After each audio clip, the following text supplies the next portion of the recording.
Operation से मुतासरा इलाकों की बहाली के लिए हुकूमती प्लान क्या था? क्या मुतासरा इलाकों की बहाली का कोई तखमीना लगाया गया? जस्टिस जमाल मंदुखेल के सुपर लेवी टैक्स समात के दौरान रिमार्क्स। कहा, सुपर टैक्स ऑपरेशन के मुतासरीन की बहाली के लिए था।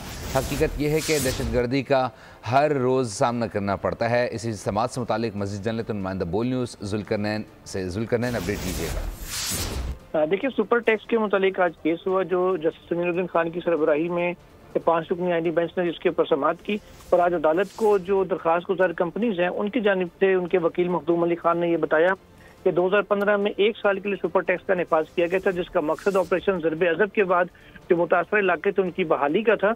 लेकिन 2015 में 1 साल के लिए लगने वाला टैक्स 2022 तक वसूल किया जाता रहा। उन्होंने ये भी बताया कि तखमीना 80 अरब रुपए इकट्ठे करने का था, लेकिन अब तक कोई मालूम नहीं, ना कोई ऐसा की बहाली के लिए हुकूमत ने कोई PC1 तैयार किया था, कोई तखमीना लगाया था कि कितने पैसे लगेंगे मुतासर इलाकों की बहाली के लिए। और एक ये भी सवाल उन्होंने उठाया कि क्या मनी बिल के जरिए सर्विसेज पर टैक्स का नफाज किया जा सकता है।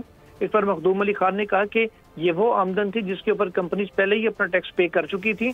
डबल टैक्सेशन से जिसका कानून में कोई गुंजाइश नहीं है, उससे बचने के लिए इसको सुपर टैक्स का नाम दिया गया, जबकि असल में ये एक टैक्स ही है जो उस आमदन के ऊपर जो कंपनियां पहले दे चुकी हैं। उन्होंने ये भी उठाया कि सोशल वेलफेयर का जो डिपार्टमेंट है जिसके तहत बहाली होनी थी मुतासर इलाकों की, वो सूबाई सब्जेक्ट है और वफाकी हुकूमत उसके नाम पर पैसे इकट्ठे नहीं कर सकती थी।